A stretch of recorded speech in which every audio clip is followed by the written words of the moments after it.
how do you cope with a toxic environment? For example, if your work situation or living situation is adding a lot of stress into your life and you cannot leave at this very moment. Is it even possible to heal in a toxic environment? Well, besties, today is a full breakdown of 3 things that you can start doing right now if you're in one of these situations where you cannot leave immediately. So let's dig in right after this intro. Welcome to the Inner Child Podcast. Now with 2 million downloads, I help high achievers recover from painful relationships and childhood trauma. Let's heal together on Season 2 of the Inner Child Podcast. All right, welcome back to the first episode of Season 2 on the Inner Child Podcast. I am your host, Gloria Zhang. I'm a psychotherapist, an author, a healer, and I'm a dating coach who created the Situationship to Soulmate program. And I'm super excited to kick off Season 2 with this really, really important question today. Now, last week, we posted our first ever animated version of the podcast on our YouTube. Today is going to be one of those videos as well, so please go ahead and check out our YouTube video. They're always a lot of fun. Now, today we're going to be talking about a really popular question that a lot of people on their healing journey will encounter at some point. When you realize that you are starting to outgrow your environment, you realize that perhaps the area that you live in or your workplace or even your friend group isn't as great as you thought it was. And obviously, it takes time to make changes. It takes time and energy to look for new jobs or seek out new places to live. And in an ideal world, we could just get up and go on the snap of a finger. But for many of us, this is not something that can happen right away. So what do you do in the meantime if leaving tomorrow is not an option? We're going to be talking all about that today, identifying what exactly is a toxic environment. Is it even possible to heal in a toxic environment or not? What are seasons and why knowing your seasons is the number one most important thing to do when you're in one of these stressful situations. And we're going to talk about 3 practical steps that I actually guide clients through when they're currently navigating a difficult situation like this. And I want to mention that today's episode is actually dedicated to Leah. Leah is a member of our listener community who is currently battling cancer, and they are the one who submitted this question. So, shout out to you, Leah. We are praying for your recovery. And this is the question that Leah wrote to us. How can you be your higher self when it's your environment? My mind is good at healing, but my body is triggered by yelling, weirdly only at home. I've tried everything in my power. So let's talk about it. What is a toxic environment, and can you actually heal in a situation like this? So we want to put out a disclaimer, first of all, that we're talking about stressful, toxic situations, not dangerous, abusive situations. Your safety is always our number one priority. If you are in a situation where you are fearful of your own safety or fearful of your own life, you need to get some help to help you navigate getting out of that situation safely. This is not what today's episode is about, but we have included some resources in the link below for you to check out. So, sending our wishes to anybody who is in an unfortunate situation like that. But for the purpose of today, we're talking about toxic situations. A toxic environment are external stressors in your current living situation, whether it is the physical environment or social environment. This can include things like your neighborhood, your neighbors, your landlord, your workplace, your friends, your country even, etc., where these external stressors are depleting you of energy rather than filling you up. It is almost like it's draining you of your life force and sometimes putting your body into fight or flight trauma response. All right, it's not a very comfortable situation to be in. I've been in situations like that in my life, especially when I've had, not the greatest bosses in the world who created this culture of anxiety and paranoia in the places that I've worked at, and it affects everybody who enters that space. These are situations that are not immediately dangerous, but over time will slowly chip away at every ounce of your sanity. And believe me when I say that. These are not places that we want to live in long term, but maybe it's just not possible to pack up a bag and get away tomorrow morning. All right, so these are the situations that we are talking about. What's tricky about questions like this is kind of what I alluded to in last week's episode number 131. Does society want to keep you traumatized? Now, in the Western world, we have a very hyper-masculine approach when it comes to healing and overcoming toxic situations. You hear a lot about wanting to push beyond your limits and overcome everything and force your way through challenges, right? Now, of course, there is a time and place for moments where we need to pull up our bootstraps and get through something, but this is not sustainable in the long term. And as you all know, my personal philosophy is a balanced approach. You will live a great life, an exceptional life, if you understand the difference between times to cope and times to thrive. It will change everything about the way that you look at healing, the way that you look at how energy works throughout different days. And the way that I like to describe this to my clients is by understanding how to know the season you're in. You should write that down. Know the season you are in. There is great wisdom in understanding that not only life operates and transitions through different seasons, but we also transition and operate through different seasons, not just from the day to day, but also within the single day, not just through the 4 seasons of life, but we also transition through seasons each and every day. Now, seasons are when we shift the way that our energy is being used to match what is happening around us. Instead of forcing things and going against nature. And when it comes to healing and thriving, when we are in an environment that allows us to thrive, we heal by expanding and growing. But when we're in a situation when we are fighting for our survival and we are trying to protect ourselves, we contract and we defend. Notice how we cannot expand and contract at the same time. This is similar to how we can't hit the gas and the brakes at the same time. Just like a plant that is absolutely withering in its pot, it's not getting sunlight, it's not getting water, you would not expect a plant to be able to blossom in a situation or environment like that.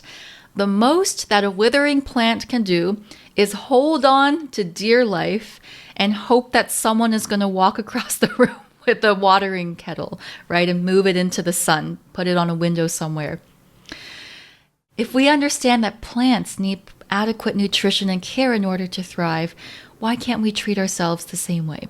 Why do we have some kind of messed up idea that we're just going to pull energy out of thin air and somehow expect ourselves to be operating at peak capacity in every single situation? This hypermasculine approach to healing is exactly what I meant in last week's episode, that this culture, these rules, the systems that we live in, were designed and created by people in the past who have trauma. And it's bled into every single belief system that we have about ourselves and the world. And that's the first thing that I really want you to know. And there's more to it as well. So balance is important, and this is best described through the universal principle of as above, so below, the law of correspondence that states that our external reality tends to mirror our internal world.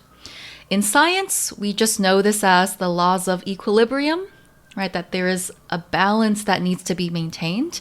In my culture, we simply know this as the yin and the yang. And although it sounds very simple, this is a deep spiritual and scientific universal law that operates on every level of our existence, including the way that we deal with toxic and stressful situations. And what it means is that in order for us to cope in stressful environments, we have to balance not just what's happening out there, but also what's happening in here.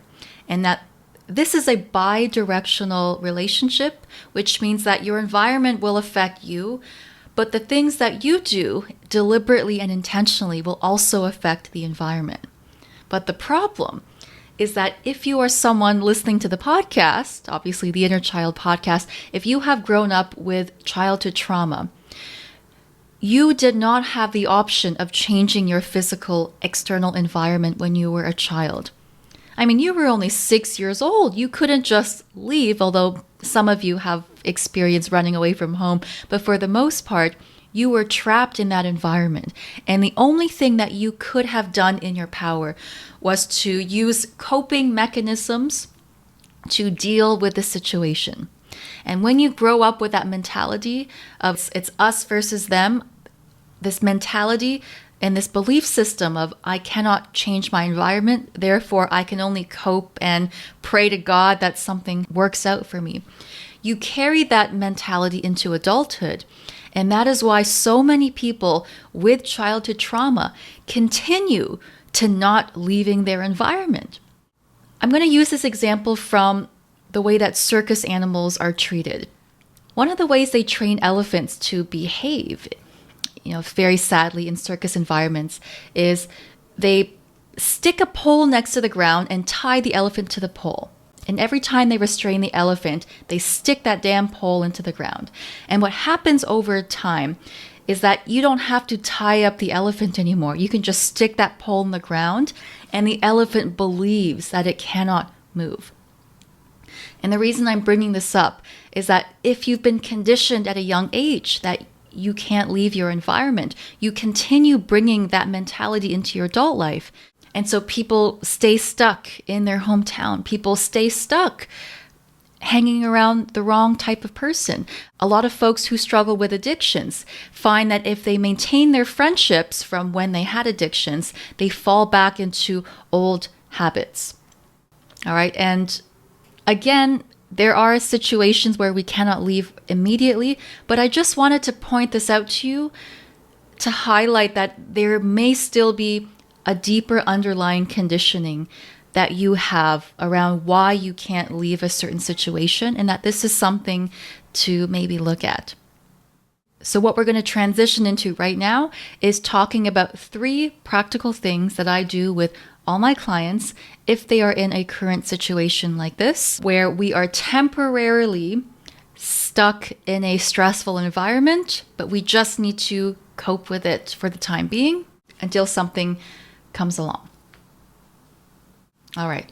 Number 1, this is only a temporary stage in your life. Notice how when we spoke about the law of correspondence, that the outer world matches our inner world. Well, as you grow as a person and as you heal as an individual, you are no longer going to be a match for your environment anyway. It's just like how someone who's in college should not be staying in kindergarten. It's just not a match for you anymore. And so what you always want to do is to create a goal, to actually write out on a piece of paper or as a journal entry, what kind of environment actually matches the growth that you are about to embark on. And the reason why it's really important to write this down is I want you to make a plan. This is not just something that will fall into your lap someday. You are going to make intentional steps, whatever that may look like for you, towards getting yourself into a physical environment that actually matches the kind of person that you are becoming. What does it look like? How will you feel entering those spaces? What does a day-to-day itinerary look like if you were living in that situation? This could apply to a workplace. This could apply to your ideal living situation, your ideal relationship, etc., etc. For example, if your current work environment, and I saw a comment about this last week, if you have a very toxic work culture where everybody is not taking their lunch breaks and working overtime without pay, and you know that that's not right for you and that that's not something that aligns with you anymore, you would write out a paragraph about a workplace where it's run by people who share the same beliefs as you, where self-care is encouraged, where taking lunch breaks is rewarded even, where you would enter a physical space feeling inspired and motivated and happy to be there every single morning while drinking a cup of tea, for example. Write out what your current match is and make small but gradual steps towards getting yourself into a place like that. And you can use manifestation techniques for doing this. I've got some episodes on how to manifest like a year or two ago. But all in all, put that on the wall. Make that something that you aspire towards. Number 2 is to create a game plan if you have particular stressors in your environment that are more or less predictable. For example, if you have to see your toxic neighbor every night around 6 p.m., that's something that's predictable. If you have to run into your landlord every weekend, that's something that's predictable. If you go to work every single morning and you hate it, that is something that is predictable.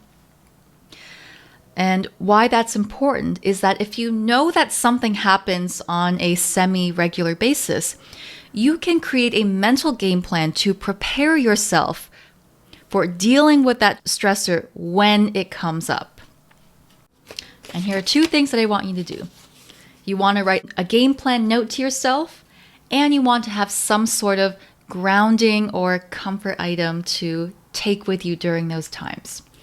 Now, in your letter to yourself, you're basically going to write a note to yourself from regulated state to when you are in a triggered or stressed out state. And in your letter, I'm going to give you a template, and it's going to read something like this. I am about to enter a space where, fill in the blank, and it's going to make me feel like I am losing my mind. Remember that it is not your fault if you start to feel this way or start to have these thoughts. And then you want to end your note with a positive affirmation. I'll put the template in the show notes so that you can fill it out. Maybe it sounds a bit confusing, but let me just fill that in with an example to show you what the purpose of this is. So you would say, I'm about to enter the office, and being in the office is going to make me feel extremely anxious. Remember that it is not your fault if you feel anxiety, because your boss is a piece of work. And my affirmation is that I am working towards my dream workplace where I can feel joyful every single morning. Something like that. Now, the purpose of this letter is to mentally prepare yourself for all the things that you forget when you're in a triggered state. Maybe when you're in a triggered state, you forget to breathe. Maybe when you're in a triggered state, you start to blame yourself and you forget that certain things are not your fault. And having a positive affirmation helps to prime your brain into remembering that this is not a forever situation. This is something that is temporary. And it's almost like you're giving yourself a pep talk and something to look forward to before entering a war zone. So go ahead and try that out. Write it on a small piece of paper, tuck it into your wallet, and make sure to read it to yourself every single morning or every single time that specific situation arises. The second thing is to have some sort of comfort object. I just have this little piece of rope here, and you want to hold this object as you're reading your note to yourself every morning so that you have a physical memory attached to and a physical sensation attached to this intention that you have set for yourself. And throughout the day, when you are in that toxic environment, you're just going to reach into your pocket and grab hold of that comfort object every time you're not feeling good to remind yourself of what is important. So you can use a special rock that means something to you, something soft like a piece of cotton, or maybe a photo of your child, a photo of your loved one to remind you of what's truly important to you. All right, so that's tip number 2. Tip number 3, and I'm just going to speak about this very briefly. We're going to have to maybe do another episode to really get into it because this is already getting a bit long. Tip number 3 is to become more aware of how you are filling your cup back up. When you are in these stressful environments, you are quickly going to find that your energy levels, let's say that we only have 100 units of energy every day, it's going to cut that in half as soon as you walk in the doors. Do not blame yourself for this. That's just what happens when you are in a soul-sucking environment. Your job is just to fill your cup back up. And maybe that means if you can't remove negative people out of your life at this moment, you just need to increase the amount of contact you have with positive people, with people who fill you up. Maybe that means you need to call your best friend more often these days. Maybe that means you need to start making some new friends to kind of balance out this other energy that you're getting from your workplace. Maybe it means that you need to move your body more and exercise, going on walks, adding things to your environment that can extract as many drops of joy as you can. So if you can't leave your current work environment, maybe you can bring in some, fun pens and stickers and things to decorate your cubicle so that at least you can try to have as much fun as you can in a way that's within your control. And this requires you to get a little bit creative, right? And of course, that's what inner child healing is all about. How can you add things to fill your cup so that when it gets depleted, you can fill it right back up? We'll do another full episode on that later on. All right, so before I do the full call to action at the end where we summarize everything, make sure to subscribe if you want more helpful episodes and tips like this. And if you are currently in a situation where it's really stressful, it's really toxic, but you are going to use some of these tips to start making your way out of it while coping with the situation, please let me know in a comment below. I would love to see what you are currently up to. And if you share it with us, it helps you get some accountability into your plan. So let's go ahead with our full call to action. And first of all, really understanding the season that you're in. Understanding the balance between the external and internal world and how both are very important.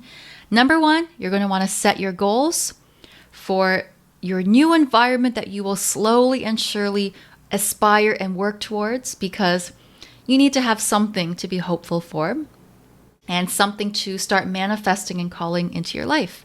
Number 2, create your game plan, your rainy day letter to yourself, and a comfort item so that you can prepare yourself mentally if you have predictable stressors that you are walking into on a daily or weekly, monthly basis. And number 3, if you cannot help your cup from being depleted, find ways to fill your cup back up. Increase your self-care, increase contact with people that make you feel good, and try to add as much joy into your environment as possible. Use fun pens, stickers, decorations, whatever your inner child desires that is currently still within your control.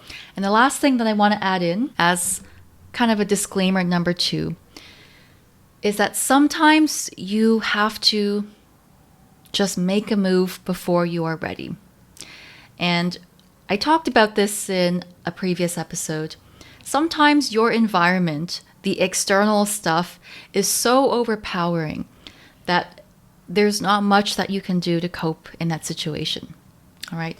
Coping means that it's temporary. It means that we're just getting by until we can find a way to get out of that situation.